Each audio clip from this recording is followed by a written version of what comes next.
이사야 59장은 백성들이 하나님을 원망하고 탄식합니다. 하나님, 어떻게 이럴 수 있어요? 어떻게 우리를 이 바벨론 땅에 이렇게 끌어다 놓고 오래 계십니까? 아니죠. 바벨론 사람들이 우리에게 말하는 것처럼, 야, 너희가 믿는 하나님은 힘이 없어. 우리가 믿는 신 마르둑이 훨씬 더 힘이 세. 그러니까 너희도 지금부터는 마르둑을 믿어. 아니, 하나님, 그 말이 맞는 겁니까? 이렇게 탄식을 하고 있을 때 하나님께서 선지자가 말씀을 하시는데, 하나님의 손은 능력을 이야기하고요. 귀는 듣는 거예요. 들어주는 거예요.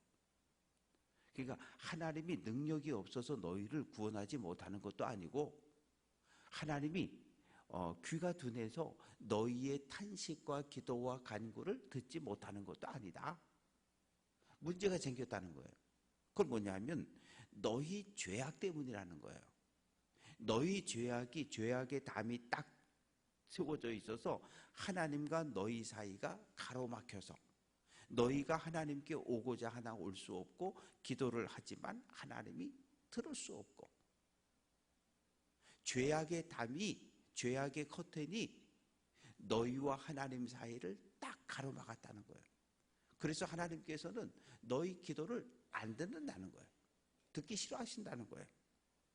왜 그러냐 하면 3절 말씀 보면, 손에 피가 묻었고 손가락이 죄악에 더러워졌고 너희 입술은 입만 열면 거짓말이고 너희 혀는 입만 열면 악을, 비난을, 정죄를, 험단을 쏟아내니, 하나님께서 어떻게 그런 기도를 들을 수 있겠느냐. 너희가 사는 이 세상을 한번 봐라. 4절, 공의대로 소송하는 자도 없고 진실하게 판결하는 자도 없다. 사회의 가장 기본 질서는 이 사법입니다. 재판이에요. 재판. 어제도 그 TV 나오는데 보니까 변호사 한 사람이 사랑하는 딸이 고등학교 다니다가 학교 폭력을 당해서 그만 자살을 했는데, 그래서 억울하다고 법에다가 소송을 하고 변호사를 사가지고 돈을 주고서 소송을 진행했는데, 이 변호사가 한 번, 두 번, 세 번 아무 이유도 쓰지 않고 재판정이 안 나갔대잖아요. 그런데 법이 그렇대요. 한 번, 두 번, 세 번 변호사가 재판정에 출석을 안 하면 그냥 취소가 돼버린대. 그래가지고 그 변호사를 정직 1년 징계를 변호사협의회에서 어제 내렸는데, 이 땅의 사회적 약자들이 마지막 가서 기댈 수 있는 것이 어딘가 하면 재판정이에요. 나 억울해요. 나 이 억울함을 좀 풀어주세요. 그런데 아니, 재판관이 돈을 받고 와 부자네, 재벌이네, 와 권력을 가졌네, 재판을 굽게 한다는 거예요. 그러면 이 사회는 소망이 없는 사회가 되는 거예요. 사회적 약자들이 마지막으로 문을 두드리는 곳이 재판정인데, 그 사회 질서가 완전히 무너져 버렸고, 4절 끝부분에 보면 악행을 잉태하여 죄악을 낳는다. 악의를 잉태하면 10달이 지나서 산고를 겪고 나면 새 생명이 탄생하는 건데, 이건 악을 잉태하고 죄악이라는 아이를 출산하고 독사의 알을 품고 거미줄을 짠다. 이 독사의 알은 품어도 거기서 뭐가 튀어나옵니까? 거기서 또 독사 새끼가 나와서 사람을 물잖아요. 그리고 거미줄을 짠다. 거미가 밤에 이렇게 거미줄을 쳐놓고 날아가는 곤충들을 잡아서 먹잖아요. 그래서 독사의 알을 먹으면 죽고 알을 밟으면 독사가 나오고, 6절, 거미줄로 짠 것은 옷을 만들어 입을 수가 없고, 그래서 6절 말씀 보면 중간에 그 행위로는 자기를 가릴 수 없고 행위는 죄악이라. 우리가 우리의 악한 행동 가지고는 우리의 허물을 가릴 수 없다고 그렇게 이야기를 하고 있습니다. 오늘날 이 땅에서 벌어지는 모든 죄의 뿌리는 탐욕이에요. 내 것이 아닌 것을 내가 갖겠다고 할 때, 내 것이 있는데 내가 남보다 더 갖겠다는 이 욕심 때문에 여기에서 죄가 시작이 돼요. 그런데 이 죄라고 하는 것은, 탐욕에서 출발된 죄라고 하는 것은 스스로 멈출 줄을 몰라요. 절대 몰라요. 그리고 이 탐욕에서 시작된 죄는 끝이 없어요. 주변 모든 사람들에게 피해를 줍니다. 예를 들면 다윗이 낮잠 자고 목욕하는 여인에게 마음을 빼앗겼고, 그런데 그 순간에 목욕하는 여인을 봤으면 아이고 고개를 돌리고 그 자리를 피하면 되는 거예요.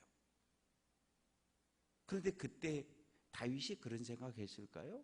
내가 저 여자 때문에 저 여자 남편 죽이고 내가 큰 죄를 짓겠다, 그런 생각했을까요? 절대 안 했어요. 그런데 눈으로 죄를 짓고 데려다가 동침을 하고 임신했다 그러니까 그 남편을 불러오고, 남편이 말을 안 들으니까 남편을 죽이고. 다윗이 아내가 없었어요? 아니요. 이미 아내가 여러 명 있었어요. 이 탐욕이라고 하는 건 참 무서워요. 참 무서워요. 그래서 악인의 7절 바른 행악하기에 그 6절 끝부분에 보면 손에는 포악한 행동이, 7절 바른 행악하기에 빠르고, 이 바른 죄 짓는 대로 막 뛰어가는 거죠. 그리고 그 마음에 품은 생각은 악한 것이라. 이 마음의 악한 생각이 어떻게 진행이 돼요? 발리 글리 뛰어가고 손으로 죄를 짓는 거거든요. 악한 생각과 발과 손이 함께 움직여서 죄를 짓고, 그러면 어떻게 돼요? 파멸이 있고, 8절 말씀 보면 평강의 길, 하나님과 화해하는 평화의 길을 걸어가지 못한다는 거예요. 악인의 길은 결국 하나님의 심판과 멸망과 주변 많은 사람들에게 고통을 주고 끝난다는 거예요. 그런데 9절부터 15절까지 말씀 속에는 이스라엘 백성들의 죄악이 하나하나 기록이 되어지고 있는데, 9절 정의가 우리에게서 멀고 공의가 우리에게서 미치지 못할 것이고, 빛을 바라나 어둠 맑은 것을 바라나 캄캄한 가운데 행할 것이다. 정의와 공의라고 하는 것은 하나님께서 가장 원하시는 거예요. 하나님은 이스라엘 백성들이 가나안 땅에 정착하고 그 가나안 땅에 하나님의 말씀이 다스리는 하나님의 거룩한 나라가 세워지기를 원했는데, 하나님의 말씀의 두 기둥이 정의와 공의라는 거예요. 정의라고 하는 것은 헬라어로 미시파트인데, 모든 사람은 하나님의 말씀 앞에 평등해야 되는 거예요. 어느 누구도 법을 가지고 장난을 치면 안 돼요. 대제사장부터 시작해서 일반 백성까지 모두가 하나님의 말씀에 순종하는 사회가 정의로운 사회고, 공의라고 하는 단어는 히브리어로 ጼ데카인데, 이건 뭐냐면 형제를 형제로 대하는 거예요.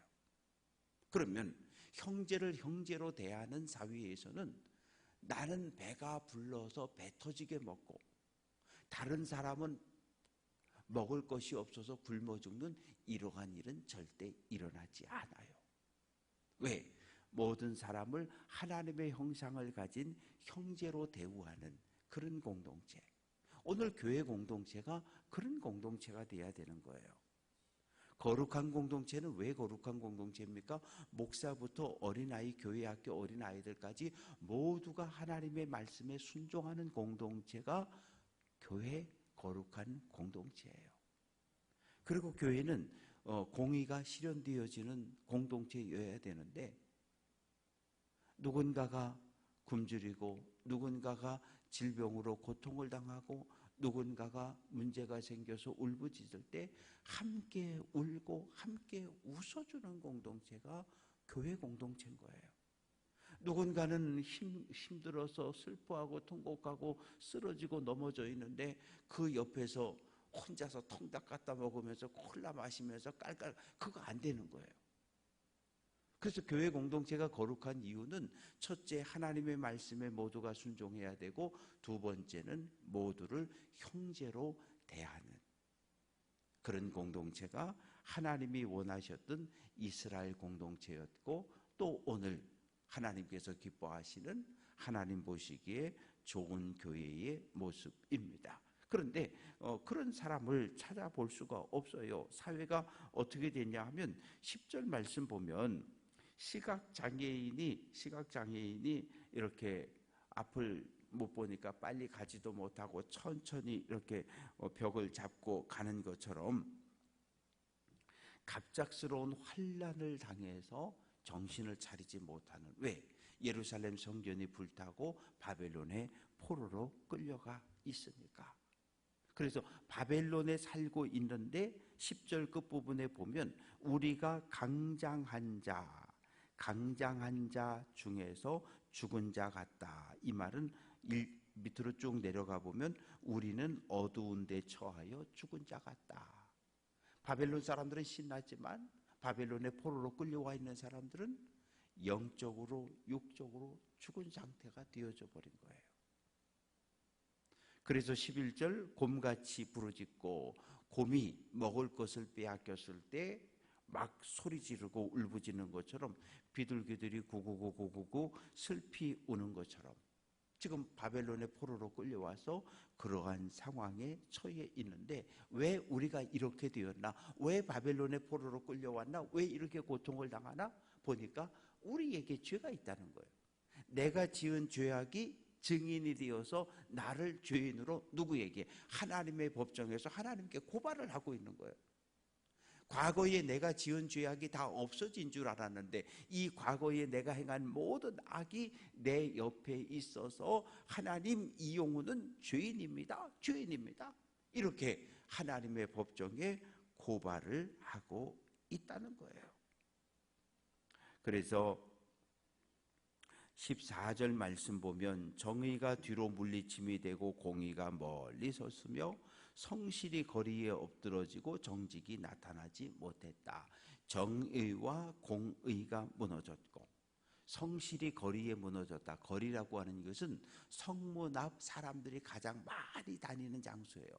성문 앞에 뭐가 있습니까? 재판관, 재판정이 세워지는 거예요. 그러니까 이 사회가 완전히 무너져 버린 거예요.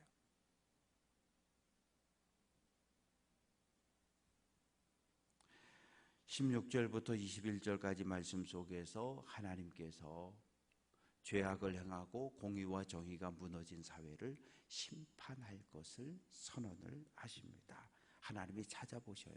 누구를? 16절 보면 사람이 없다.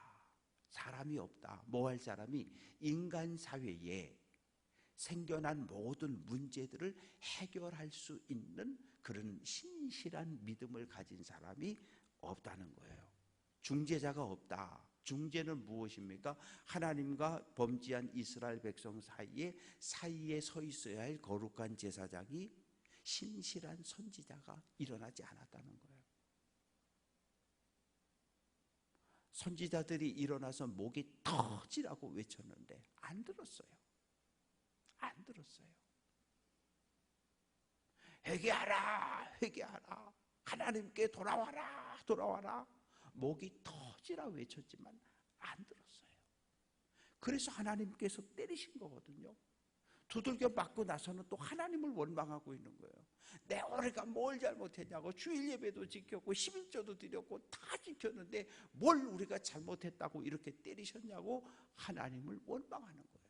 그래서 하나님께서 너희들이 만든 이유를 하나하나 설명을 해주고 있는 겁니다. 그래서 18절 그들의 행위대로 갚으시고, 이스라엘 백성들이 하나님 앞에 행한 모든 죄악 그대로 하나님께서 심판하시고 징계하신다는 거예요. 그 모습을 보고 어떤 일이 벌어집니까? 19절 서쪽에서 여호와의 이름을 두려워하고 해돋는 쪽에서, 서쪽은 예루살렘을 기준으로 서쪽, 이 해돋는 것은 예루살렘을 기준으로 동쪽, 주변 모든 나라들이 예루살렘의 멸망을 보며 놀란다는 거예요. 왜? 이제 장마가 시작이 되잖아요. 장마가 시작이 되면 이렇게 작은 개울 같은 게 평소에는 넓어 보이지만 그 개울에 물이 꽉 차서 흘러내려가는 것처럼 하나님의 심판이 어떻게 닥쳐왔냐 하면 19절 중간에 보면 여호와께서 그 기운에 몰려 급히 흐르는 강물같이 오신다. 하나님의 심판이 좁은 골짜기에 내리닥치는 금류, 거센 물결처럼 그렇게 이스라엘 백성의 죄악을 심판한다고 말씀을 하십니다. 그러면서 20절 구속자가 시온에 임하고 야곱의 자손 가운데에 죄가를 떠나는 자에게 임한다. 시온은 예루살렘을, 구속자는 구원자 메시아, 이스라엘을 죄에서 구원할 자가 예루살렘에서 온다는 거예요. 예루살렘에서. 예수님이 메시아가 예루살렘에 오면 모든 사람이 다 구원받습니까? 아니요. 20절 중간에 보면 야곱의 자손 가운데에서 죄가를 떠나는 자, 죄에서 죄악에서 떠난 사람만이 구원을 얻을 것이다. 그러면서 21절은 하나님과 세운 언약을 지키라는 거예요. 어떤 언약이 있습니까? 아브라함과 맺은 언약이 있죠. 다윗과 맺은 언약이 있죠. 하나님은 시대마다 많은 언약을 맺으셨어요. 노아 때는 무지개로 이렇게 언약의 증표로 보여주시면서 다시는 인류를 물로 심판하지 않겠다. 하나님께서 약속을 맺으셨어요. 성경에 보면은 하나님과 우리가 맺은 많은 언약들이 있어요. 그 언약은 당대에도, 그리고 오고 오는 후손들에게, 오늘 우리에게도, 우리 후손들에게도 꼭 필요한 거예요. 약속은 지키라고 있는 거예요. 그런데 오늘 우리 사회는 약속을 해놓고 깨요. 그리고 뭐라 그래요? 아니 그럴 수도 있지 않냐고. 아니요, 그러면 안 돼요. 하나님은 사람이 아니시기 때문에 사람 대하듯 하나님과 맺은 언약을 함부로 깨면 안 돼요. 그 모든 책임은 우리가 져야 해요. 바라고 소망하는 것은 오늘 이 새벽 하나님과 맺은 언약들, 노아의 언약, 아브라함의 언약, 다윗의 언약, 수많은 언약들이 있는데 그 언약들을 우리가 마음판에 새기고 오늘 한 날도 우리 안에 거룩함을 회복하고, 그래서 하나님이 보시기에 좋은 성도들, 하나님 앞에 섰을 때 잘했다, 충성된 종이라 칭찬받는 귀한 성도들 될 수 있기를 주님의 이름으로 축원합니다.